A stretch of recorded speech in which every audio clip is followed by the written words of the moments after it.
A lot of people tend to stay away from dividend investing, and rightfully so. I understand that the unknown can be scary. However, in today's update, we're going to go over my beginner strategy and look into my dividend portfolio.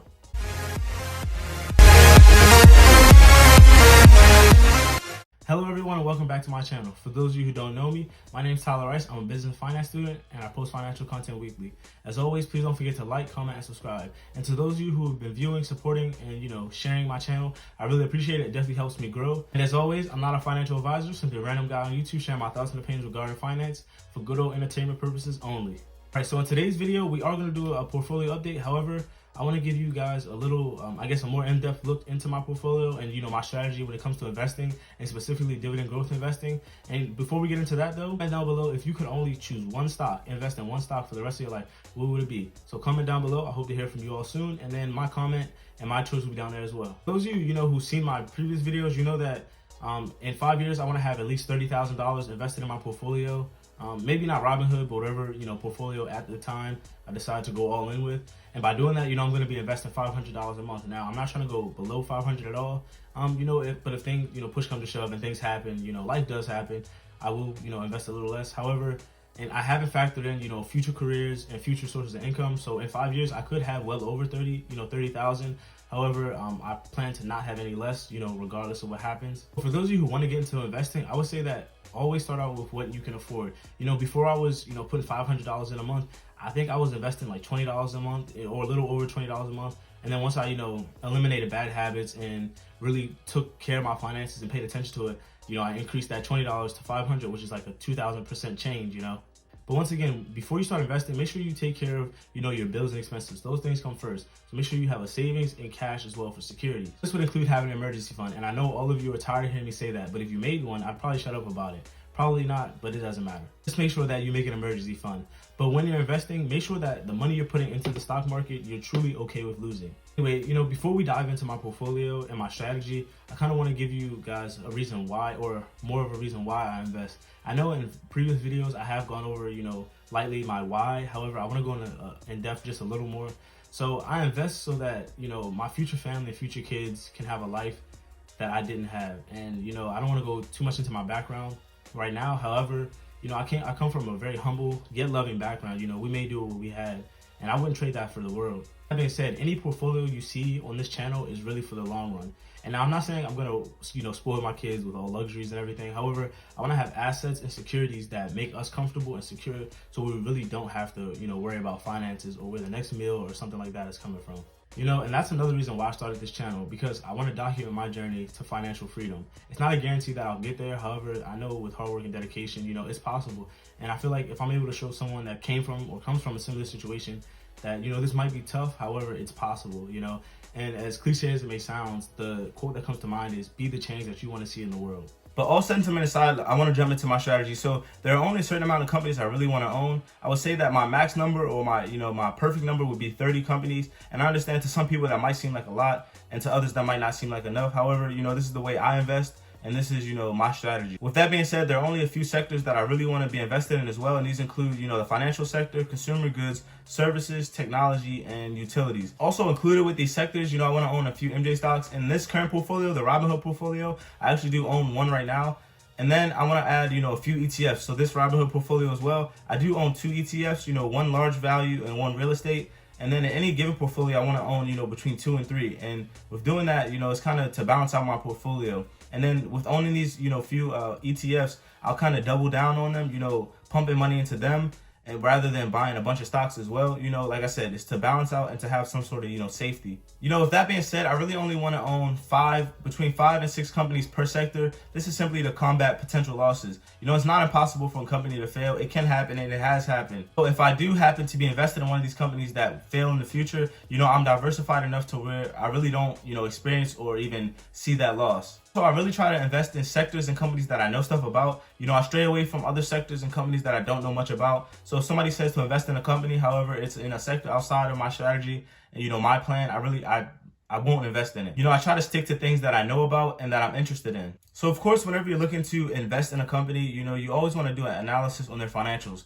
And that's what I do with, my dividend companies. However, to differentiate, the dividend from the growth companies, when I'm looking at a dividend company, I pay attention to their dividend yield. So the dividend yield is the relationship between the company's dividend yearly payout and the current stock price. Safe dividend yield for me is between 3 and 6%. And I know for some that may be too low and for some that might be too high. However, I always say do your own research, simply because we all have different investment strategies and invest differently. So because of our current situation, a lot of companies, their dividend yield is kind of outrageous and through the roof. I think there's companies that have like a 15% dividend yield, which I think is crazy. So those are the companies that I'm trying to stay away from. So I'm not really taking their dividend yield in consideration when looking at that company. However, if it's a company that has, like strong financials and a great growth potential, I might invest into it. And that's not regarding, their dividend yield. And I think a company that kind of falls into that category is Delta. And of course, that's my opinion. So don't go out and buy Delta simply because I said, that's a company I'm looking at. And that will be a company, though, I'm thinking about adding into my portfolio, in the near future. With all that being said, my actual average dividend yield for my entire portfolio, my Robinhood portfolio, is around 4.46%. And I think that's safe enough for me to continue to invest, the way I am investing. And, I think in the future, I do want to raise it a little, maybe to 5.5%. I think 6 might be, pushing it a little. And of course, when you're investing, there are more factors to take in consideration, simply because you can't just look at a company's dividend to invest. This is simply, looking at their dividend yield is simply one of the many ways that I look at a company, which actually leads me to my next, my next strategy, which is looking at their payout ratio. So payout ratio is the amount of the company that is paid out to their shareholders. I would say that for me, a safe payout ratio is between 25 and 35, maybe 40%. And I know, like I said before, with the dividend yield, to some that may seem high and to some that may not seem high enough. However, I want to stay in this range because I feel like if it's higher than 40%, it could be way riskier than, investing in companies that have a lower dividend payout ratio. However, with that being said, there are companies, well-established companies that do have, higher payout ratios, which, those companies, I guess, are in a league of their own. I just feel like the companies that have a higher, payout ratio, they could be using that money, that cash, to put back into the company, reinvest it back into the company or their business to grow and, for the long term. And I feel like if they're just handing out the money to their shareholders, in the long term, that's going to be, detrimental to the company. So, of course, I'm not going to tell you all this information and not give you some sort of visual. I want you to be able to see this. So we're actually going to look into a stock that I own, a company, one of my favorite companies, which is Coca-Cola. I'm not going to do a deep analysis into their financials simply because I don't want to make this video, 20 minutes long. However, in the near future, I will be analyzing a company, and it may be Coca-Cola. It'll probably be Coca-Cola. But as you can see, Coke has a dividend yield of 3.64%, which actually falls in between my range of 3 and 6%. Their payout ratio is about 19.41%, which, it falls a little under my range. However, this is, coupled with their strong financials, which makes this a stock for me. So the moment you've all been waiting for, we're going to do, a quick portfolio update. Just a disclaimer, I haven't purchased any more stocks. I haven't, got any more shares of anything, simply because of what's, been going on lately. Today is the 26th, Tuesday the 26th, and the Dow Jones is actually looking crazy today. So the numbers, I show on the screen might be a little different than the numbers I read out, simply because, like I said, what's going on today. And the Dow Jones actually is up, like, I want to say almost 600 points, which I think is crazy. But without further ado, let's get into my portfolio. So the portfolio is currently sitting at this time, $3,942. So today I'm up $126. All time, I'm up $292.03, which is 8%, which, I'm not complaining about. However, I understand with what's going on, we're probably going to see a complete flip, a 360, 180, what have you. Not 360, a 180. A 180 of what's going on. In this update, I'm actually going to only talk about my equity, my total return, and the amount of shares. I'm not going to go over average cost or dividend yield or dividends, anything like that, simply because, I haven't added any more shares. All right, so first up, we have Stag Industrial. I'm currently sitting at 10 shares, and my equity is $265.85. And then my total return is $11.53, which is almost a 5% return. All right, second on the list, as always, is Virgin Galactic Holdings. Current equity is $340.65, with my total return being a negative $7.74, which is just a negative, or just above a negative 2%. All right, third on the list, we have LTC Properties. My complete equity is $110.76, with my total return being an 8% return, and that's $8.68. And that is currently still sitting at 3 shares altogether. All right, next up, fourth on the list, we have Apple Hospitality REIT. So my total equity is $189 even, at least, at the time I'm reading this. And then my total return is $25.77, which is a 15, almost 16% return. So I'm not complaining about that at all. And I still own, 20 shares of this company. All right, here we go, getting into my favorite stocks. So first up in my favorite stocks, we have Realty Income.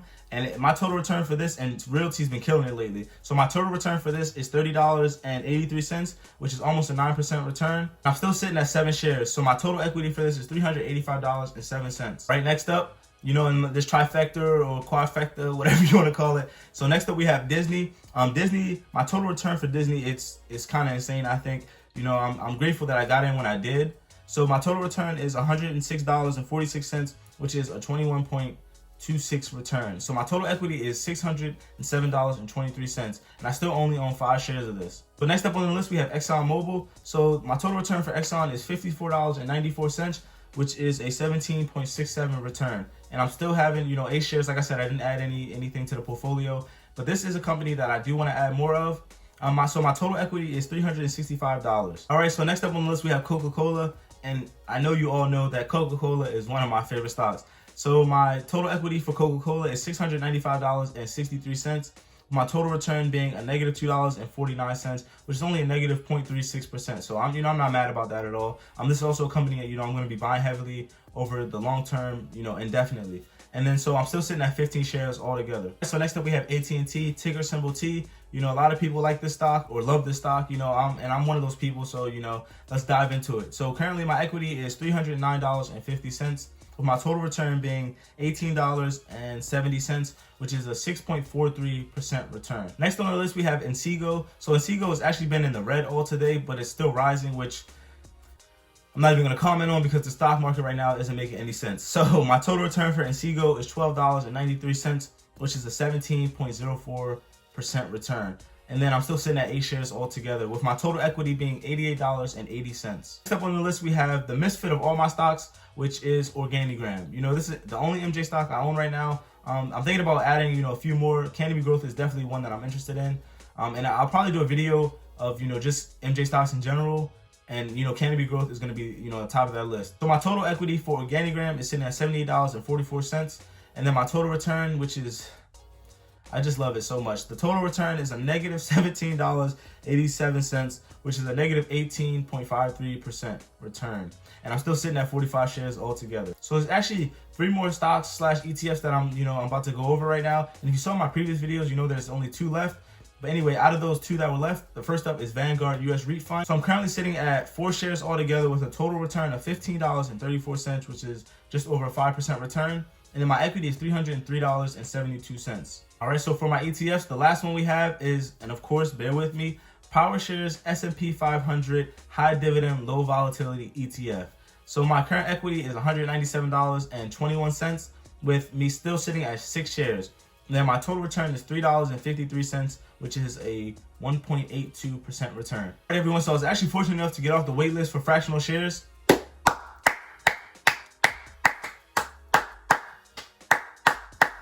I'm off the list for fractional shares. I actually had I think $5 left in buying power, so I actually put that into, and of course you guessed it, I put it into Tesla.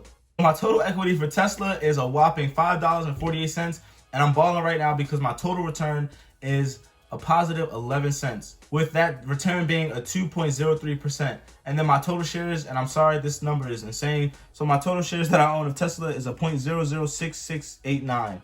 All right, ladies and gentlemen, that's the end of today's video and portfolio update. Thank you all for watching. And if you may, please smash that like button. It really helps on my channel, and it lets me reach a wider audience. Everyone stay safe, and until next time.